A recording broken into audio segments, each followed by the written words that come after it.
Radhe Radhe viewers.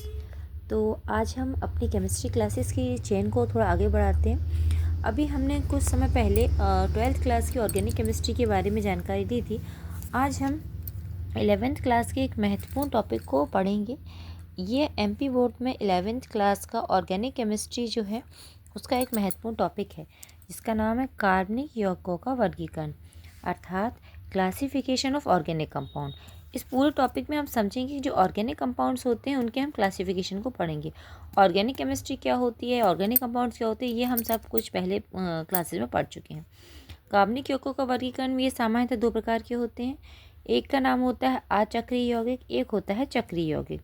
अचक्रीय को हम open chain structure या एलिफेटिक कंपाउंड भी कहते हैं और चक्रीय को क्लोज चेन स्ट्रक्चर कहते हैं। अब अचक्रीय की हम डिटेलिंग आगे पढ़ते हैं। उसके पहले हम देखते हैं कि ये जो चक्रीय यौगिक है, जो क्लोज चेन है, इनके भी कुछ सब डिवीज़न होते हैं। इनके जो सब डिवीज़न होते हैं, पहला होता है समचक्रीय यौगिक, फिर दूसरा होता है विषम चक्रीय यौगिक। फिर जो समचक्रीय यौगिक होता है इसके सब डिवीज़न होते हैं एलिसाइक्लिक यौगिक, एरोमेटिक यौगिक। फिर एरोमेटिक यौगिकों के भी सब डिवीज़न होते हैं बेंजेनॉइड यौगिक और नॉन बेंजेनॉइड यौगिक। और जो विषम चक्रीय यौगिक होता है ये भी दो भागों में, जैसे समचक्रीय दो भागों में डिवाइड है, ऐसे विषम चक्रीय भी है, एलिसाइक्लिक और एरोमेटिक यौगिक। अब हम इनका डिस्क्रिप्शन पढ़ेंगे। सबसे पहले हम अचक्रीय यौगिक पढ़ते हैं। अचक्रीय यौगिक वे यौगिक होते हैं जिनमें कोई साइकिल नहीं होती, अर्थात जो ओपन चेन स्ट्रक्चर वाले होते हैं, जिनमें कार्बन परमाणु की ओपन चेन बनाते हैं।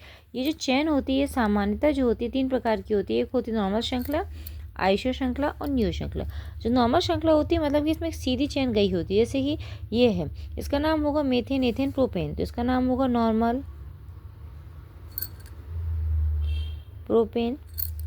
फिर ये है, इसका हम नाम देखते हैं मेथेन एथेन प्रोपेन ब्यूटेन, तो इसका नाम होगा नॉर्मल ब्यूटेन। फिर आइसो श्रृंखला आती है। आइसो श्रृंखला से मतलब होता है कि इसमें एक ब्रांच गया हुआ है, मतलब एक ब्रांच गया होता है, इसमें दो ब्रांच नहीं होती, एक सिंगल ब्रांच होता है, या तो नीचे होता है या ऊपर होता है। जब हम इसकी नंबरिंग करते हैं, ये इसकी नंबरिंग, इसका नाम है 2 methyl methane ethane propane propane. अब जो लास्ट श्रृंखला है हमारी, वो होती है हमारी न्यू श्रृंखला, जिसमें क्या होता है, जो कंपाउंड होता है उसके अपवर्ड्स और डाउनवर्ड दोनों में ही श्रृंखलाएँ निकली होती हैं। इसकी भी जब हम नंबरिंग करते हैं 1 2 3, जिसका नाम आएगा 2 dimethyl methane ethane propane propane. इस प्रकार से हमने समझा कि अचक्रीय यौगिक वो यौगिक होते हैं जिनमें कोई श्रृंखला नहीं होती, मतलब जिनमें कोई साइकिल नहीं होती, जो क्लोज स्ट्रक्चर नहीं होती, वलय नहीं होते, जो ओपन चेन स्ट्रक्चर होते हैं। तीन प्रकार से, नॉर्मल श्रृंखला, आइसो श्रृंखला और न्यू श्रृंखला। टॉपिक है वो चक्रीय यौगिक है। चक्रीय यौगिक इस प्रकार के यौगिक होते हैं जिनमें कार्बन परमाणु एक रिंग बनाते, एक वलय बनाती, ओपन चेन स्ट्रक्चर नहीं होते। इसका जो पहला डिवीज़न था वो समचक्रीय होता है।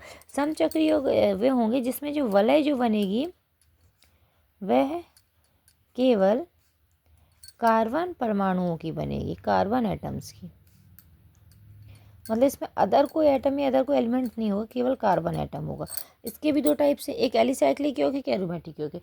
एलिसाइक्लिक यौगिक वो होते हैं जो कि क्या होते हैं, एलिफेटिक यौगिकों के समान गुण दर्शाते हैं, मतलब कि इनमें क्या होगा, एरोमेटिक गुण नहीं होते, एलिफेटिक होते हैं। जैसे परंतु ये चक्रीय है, हम ये सारी भी एलिफेटिक है परंतु ये चक्रीय है। तो हम यहाँ पे देखते हैं एक पूरा, जब चक्रीय यौगिक बनाने के लिए मिनिमम हमें कम से कम 3 सदस्य चाहिए हैं।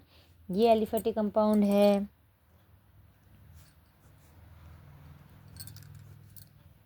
ये भी एलिफेटिक कंपाउंड है, क्योंकि ये क्या है, पूरा क्लोज स्ट्रक्चर है ना। अब इसका नाम लिखेंगे methane ethane propane, methane ethane propane butane. But ये हमारा साइक्लिक स्ट्रक्चर है, इसलिए इसके आगे सफिक्स में लगेगा, इसका नाम होगा, इस वाले का नाम होगा, हम यहाँ पे लिखते हैं साइक्लोमेथेन एथेन प्रोपेन,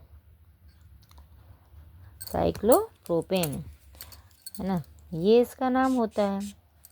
फिर जो अगला होता है मेथेन एथेन प्रोपेन ब्यूटेन, इसमें भी आगे प्रीफिक्स लगेगा साइक्लोप्रोपेन, क्योंकि ये क्या है, ये सारे एलिफेटिक कंपाउंड हैं, बट एलिफेटिक के साथ साथ ये क्या है, ये एक क्लोज स्ट्रक्चर है। ओके। फिर जो नेक्स्ट आता है वो एरोमेटिक होता है। एरोमेटिक कंपाउंड वो होंगे जिनमें ग्रीक वर्ड ही एरोमा से मिलके बने हैं, ग्रीक शब्द एरोमा से इनकी उत्पत्ति हुई है। ये एरोमेटिक ये होते हैं जिसमें अल्टरनेट डबल, सिंगल, डबल ऐसे बॉन्ड्स होते हैं, पहली बात। फिर क्या होते हैं, इसमें 6 मेंबर होते हैं, ठीक है, ये एरोमेटिक के गुण होते हैं। इसमें पहला जो होता है वो बेंजोनॉइड। ऐसे हो जो बेंजोनॉइड एरोमेटिक से तात्पर्य है ये सारे एरोमेटिक योग बेंजीन के समान होंगे। This is benzene not, this is a cyclohexane. Benzene तब होगा जब इसके अंदर डबल बॉन्ड्स हों, तब हम इसको बेंजीन कहेंगे, या इसके अंदर एक वलय हो, जिसका जो नाम हो जाएगा वो हो जाएगा बेंजीन। तो बेंजीनॉइड एरोमेटिक यौगिक वो होंगे जिनके सारे स्ट्रक्चर किसके जैसे होंगे, जैसे अभी हम लोग बेंजीन पढ़ा। फिर हम देखते हैं यदि हम ये बेंजीन के स्ट्रक्चर में ऊपर यहाँ पे हम CH3 लगा दें, ये भी बेंजीनॉइड यौगिक होगा जिसका नाम होगा टॉलुइन।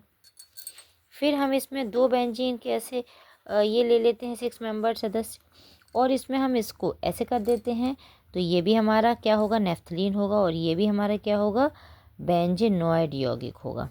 फिर नेक्स्ट आता है अबेंजीनॉइड एरोमेटिक यौगिक। मतलब ये एरोमेटिक तो है बट ये क्या है, अबेंजीनॉइड है, बेंजीन के समान का स्ट्रक्चर नहीं है। जैसे हम देखते हैं ये वाला जो हमारा कंपाउंड है ये, फिर हम ये देखते हैं ये वाले जो हमारे कंपाउंड हैं ये सारे हमारे बेंजीनॉइड हैं। कैसे, यहाँ पे हम देखते हैं ये जो होगा इसका नाम होगा साइक्लोप्रोपेनॉइल धनायन,